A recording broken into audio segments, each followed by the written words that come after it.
Bonjour, chers francophones, je suis le bonimenteur français. Je suis ici pour vous parler du cinéma français de A à Z. What the fuck? Y a pas quelque chose qui a changé dans ton look? Ça m'intrigue tout ça. Ah oui, c'est un casque que j'ai trouvé à la foire fouille. Et toi? On dirait qu'il y a quelque chose qui a changé. Ouais, c'est les nouvelles lunettes que j'ai trouvées à la foire fouille. Ok. Bref, dites-moi, vous avez toujours envie de retrouver votre vraie famille, votre lien du sang? Parce que des fois, on peut être surpris par la famille qu'on découvre. Elle nous cache des secrets qu'il vaudrait mieux ne pas savoir. Et c'est justement le film dont il est question. Donc... L'origine du mal de Sébastien Marnier. Sébastien Marnier a tout d'abord fait des études de cinéma en 1998 à l'université Paris 8 où il obtiendra sa licence de ciné. À la fin de son cursus, il tournera son premier court-métrage, Camille encore quelques minutes, avec Sophie Guillemin dans le rôle titre. Et je n'ai malheureusement pas trouvé d'extrait ou d'image sur ce court-métrage. Eh ben, ça commence bien tout ça. Puis, dans le cadre de son travail universitaire autour du film de genre et notamment de la pornographie, il sera contacté par le Forum des images pour composer un programme de film X du début du XXe siècle qui venait d'une idée de Michel Rélac, directeur du forum à l'époque. Ah, ça a changé de secteur depuis. Et avec Sébastien, ils chercheront des pépites de l'époque pour les projeter dans des salons d'attente des bordels huppés. Et ça se nommera Polisson et Galipette. Ne vous inquiétez pas, c'est pour le travail. Espèce de cinglé. Et ce documentaire, suite à des succès successifs, a pu avoir l'honneur d'être diffusé lors de la quinzaine des réalisateurs au Festival de Cannes le 19 mai 2002, qui sortira en salle après et aura une interdiction au moins de 18 ans. Même si c'est des vieilles archives, c'est du porno. Déception. Reste patient. Puis en parallèle, il réalisera 2 courts-métrages avec Élise Griffon, On en reparlera un peu plus tard. qui seront Le Grand Avoir en 2002 et Le Bojack en 2003. Et tous deux seront allés au Festival international du court-métrage de Clermont-Ferrand. Le meilleur festival au monde pour découvrir de nouveaux talents. Malheureusement, ce fut le début de la traversée du désert pour eux, puisqu'ils n'ont rien reçu avec leur court-métrage et que plusieurs de leurs scénarios leur ont été refusés. Donc ce fut le début des petits boulots. Mais ces expériences leur ont permis de créer leur bande dessinée qui se nomme Salaire Net et Monde de Brut, qui a eu un grand succès et qui leur a même permis d'avoir une adaptation en 2016 de leur BD chez RT. Ça me rappelle ces histoires dans le journal de Mickey où on suit Donald Duck qui fait un boulot et à chaque fois il le perd à la fin de l'histoire. Et Marnier n'en est pas resté là, car entre-temps, il est devenu journaliste pour l'émission La Mode, la Mode, la Mode pour Paris Première. Vous avez compris? Ça parle de la mode! Puis il sortira 3 romans qui auront chacun des succès simultanés et des prix prestigieux pour qu'il puisse financer et sortir son premier long métrage en 2016, Irréprochable.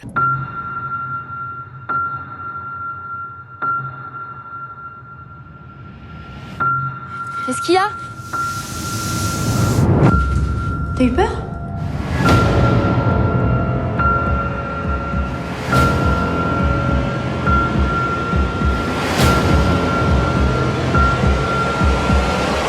Je peux pas revenir en arrière. Pour ce film, il arrive à pousser une nonchalance de la mise en scène en poussant le vice du personnage de Marina Foïs et pour qu'on ait aucune empathie pour elle. Et elle fait toutes ces horreurs juste pour vivre décemment. Un véritable voyage dans la tête d'une sociopathe. Et pour ce sujet inédit sur le monde du travail, ce film a eu un petit succès d'estime et il fut même nommé au César de la meilleure actrice pour Marina Foïs en 2017. Mais bon, elle n'a rien eu. C'était l'année du film Elle. Toi, lui, elle, eux.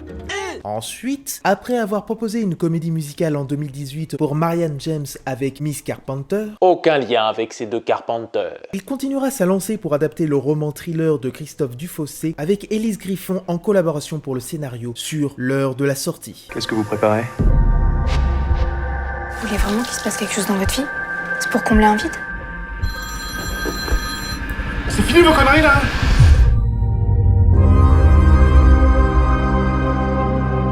Pourquoi vous faites ça? Vous voulez pas voir la vérité en face?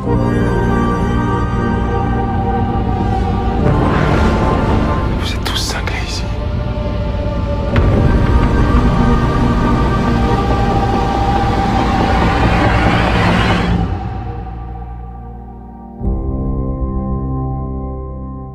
Nous avons là une ambiance lancinante qui nous emmène vers la fatalité de ce monde. Une telle cruauté implacable qui nous ronge de l'intérieur. Laurent Lafitte est ce cafard de Kafka qui est perdu devant cette classe qui a les yeux rivés vers un avenir des plus destructeurs. Encore un film qui montre la noirceur de l'humanité en s'attaquant à la jeunesse et à l'écologie. C'est grâce à ces deux précédents films que j'étais impatient de voir son prochain long métrage qui a le titre parfait de son univers, L'origine du mal, produit par The Joker's Film. Les miraculés du 7e art français. Si je me souviens bien, t'avais pas trop bien aimé le film Ogre, produit cette fois par Joker's Film. On a dit qu'on ne parlait pas des choses qui fâchent. Alors arrivera-t-il encore à nous surprendre pour le meilleur et le pire de notre existence? C'est ce que nous allons voir maintenant. Donc, qu'est-ce que j'en ai pensé?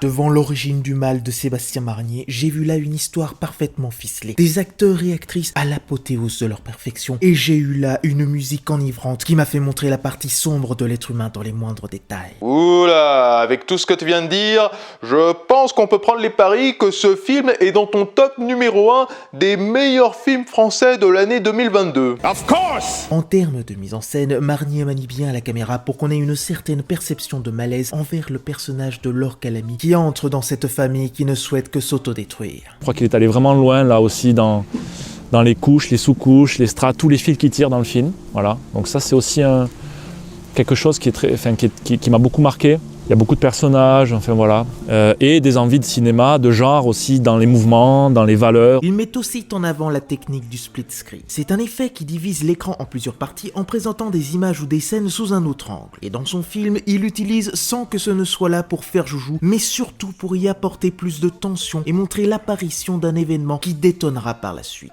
Sa manière de l'utiliser est assez proche de Hitchcock, mais surtout de Brian De Palma, qui a atteint l'apothéose de cet art filmique. Certains détails sur les personnages et les décors nous permettent de voir ce qu'on a raté. En fait, moi, je suis quelqu'un qui absorbe énormément de cinéma, qui consomme beaucoup de cinéma, qui adore le cinéma, qui va toujours au cinéma. Et en fait, j'avais vraiment envie de faire un film, voilà, aussi pour mon propre plaisir à moi, de convoquer ces fantômes-là. Pour le scénario, on croirait que c'est juste une histoire d'une femme qui veut retrouver son père, mais ça va bien au-delà. Et certains moments du film nous feront percevoir des changements drastiques sur la tonalité des personnages et de la mise en scène. Il y a des twists qui sont étonnants et qui nous donneront un besoin de revoir le film sous un autre angle pour découvrir des détails qu'on a ratés. Et là, par rapport à ses précédents longs métrages, il a rajouté quelques petits moments d'humour assez inattendus, mais qui ne gâchent en rien la tonalité du film. Vraiment, ce ton comme ça, où ça vient frotter, c'est acide quoi, c'est une drôlerie comme ça, extrêmement corrosive. Puis pour le casting, vous avez remarqué que c'était un film avec plus de 90% d'actrices. Ce n'est pas anodin devant ce seul homme qui ne peut se défaire de cette masse. Tout comme le choix des noms pour les filles du père qui se nomment Stéphane et Georges. On aura une explication sur le pourquoi du comment, mais je pense que ce sera très facile à comprendre. Donc on a Céleste Brunkel, Naïdra Ayadi, Suzanne Clément qui est surprenante et qui va vous surprendre.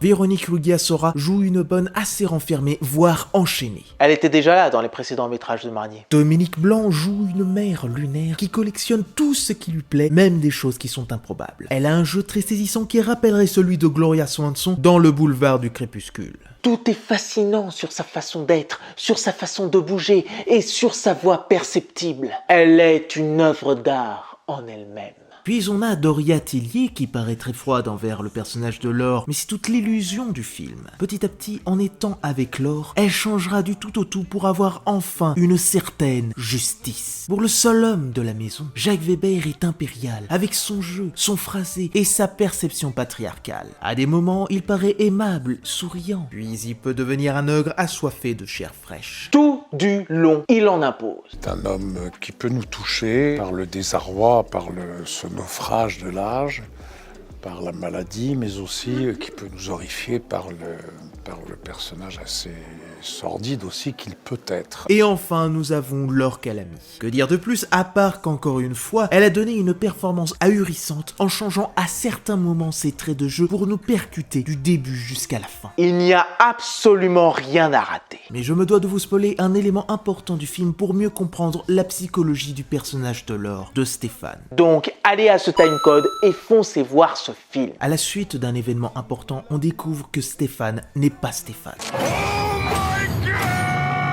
Elle Elle prend la place de la détenue jouée par Suzanne Clément, qui sera donc bien plus importante que ce qui est montré dans la bande-annonce. Donc avec cette révélation, j'ai vu que c'était une manipulatrice qui ne souhaite que prendre la famille d'une autre. Sauf que c'est bien ça qu'elle cherche, c'est une famille. On a des éléments qui montrent que la fausse Stéphane a eu une expérience difficile avec sa vraie famille. On a une scène de soumission avec Weber où elle accepte de se soumettre comme si elle se rappelait de ce qu'elle a vécu avec son vrai père. Mais on voit aussi qu'elle a une psychologie instable en ignorant sa vraie identité et en se convainquant d'être Stéphane. Elle ne cherche donc pas la richesse. Et tu te rappelles de cette phrase, la famille, c'est comme un poison qu'on a dans le sang. Comme si c'était un avertissement de toutes les révélations et de tous les événements qui allaient arriver. Fin du spoil! En tout cas, avec ce casting, j'ai ressenti qu'il y avait une sorte d'osmose entre eux et que ça en était fascinant. Marnier a changé le statut de chaque acteur pour qu'ils soient complètement à l'opposé de ce qu'ils sont. C'était vraiment intéressant, je crois que c'était un peu de toute façon aussi Laure en particulier, mais toutes les actrices et même Jacques Weber dans le film, de les emmener à un endroit où je crois on ne les avait jamais vus encore en fait, ouais, c'est-à-dire d'aller chercher, d'aller gratter leur folie à toutes et à tous, leur étrangeté aussi, leur corps aussi, de filmer aussi plein de corps de tous les âges, de toutes les générations. Pour ce qui est de la composition, il a fait appel au chanteur, auteur, compositeur et québécois Pierre Lapointe, ce qui pourrait nous rappeler celle de Goblin dans les films d'Argento, pour qu'ensuite il s'en détache. Yes! Yes! Il commence par de la musique instrumentale pour que par la suite ça devienne plus électronique et qu'on perçoive de plus en plus la noirceur et la folie du long métrage. À certains moments, il y a des percussions qui se répètent pour ressentir l'instabilité des personnages. Comme dans ses précédents longs métrages, ce film nous présente encore une fois toute la cruauté de l'humanité, mais cette fois sur le domaine de la famille. C'est vrai que je crois que j'avais envie que j'avais des choses à dire sur la famille et sûrement à régler des comptes avec la famille, sur cette injonction permanente à faire famille, qu'on est obligé d'aimer les membres de notre famille alors que, en fait, non. Chacun des personnages ont des secrets inimaginables qu'il vaut mieux ne pas découvrir. Marnier essaye toujours de montrer quelque chose d'énorme pour que le final de l'histoire nous explose en pleine figure et pour qu'on soit complètement décontenancé par ce qu'on vient de voir. Et cette envie de montrer toute l'ambiguïté de la bourgeoisie française me rappelle le cinéma de Claude Chabrol qui tapait à balles réelles ce domaine-là. Il nous montrait toute la perversité de cet univers en présentant une lutte des classes persistante qui existe encore et qui y est dans celui de Marnier. Après là voilà, c'était aussi pousser les curseurs de manière très excessive, de trouver vraiment une famille toxique, mais surtout aussi de raconter sûrement la fin d'un système, à la fois la fin de cet ancien monde aussi en France, de l'aristocratie, de la bourgeoisie française qui vit un peu ailleurs et qui est synthétisé, enfin qui est concrétisé, on va dire, dans le film en étant simplement toujours dans cette maison et en plus sur une île comme un double huis clos, en fait quelque chose qui n'est plus du tout connecté à la réalité. On a aussi chacun des personnages qui cachent leur véritable nature, car l'être humain est comme ça. Il te fait croire qu'il est gentil, mais au fond de lui, il y a une part sombre qu'il cache en lui et qu'il pourrait tout détruire. Vous n'avez pas envie de savoir ce que je cache. Donc ne croyez jamais qu'une personne a la bonté divine. On peut parfois être très surpris. On a alors une origine qui a tout pour nous montrer que le mal est l'horreur d'une famille. Tout ça ment énormément. Et à partir du moment où on y instille, où on y introduit une part de vérité, c'est un peu le théorème de Pasolini, bon, dans un tout autre style, mais c'est un peu ça. On met un petit quelque chose qui vient et qui commence à manger tout, à grignoter tout le mensonge et tout apparaît. Et là, les familles s'écroulent, enfin, totalement. Et la maison est aussi un personnage à part entière. On décortique tous les détails de ce lieu pour avoir la description de chacun des personnages et pour avoir l'histoire de cette famille empoisonnée. Un splendide musée de curiosité. C'est tout à fait troublant en ce moment de tourner dans cette ville-là somptueuse, mais qui représente en même temps ces folies de notre monde, c'est-à-dire cette considération, ce conglomérat de richesses absolument inouï, concentré sur un minimum de gens. Pour ses fans, quand elle découvre cette maison, elle y ressent une certaine liberté pour avoir un chez-soi. Mais pour d'autres, c'est une prison qui détruit à petit feu leurs âmes. Et faites attention à ce que vous voyez, car les apparences sont parfois trompeuses. C'est dans l'air. On tourne, c'est dans l'air. Ça, c'est très mystérieux et je suis sûr que là, c'est un grand film. Sur ce, je vous dis à la prochaine et je bonis mentionne les films que vous oubliez de mentionner. Ici, c'est chez moi! Vous êtes dans ma maison! Pour moi, la famille, c'est ce qu'il y a de pire au monde. C'est comme un poison qu'on va dans le sang. Antoine, tu vas regretter d'être entré dans nos vies.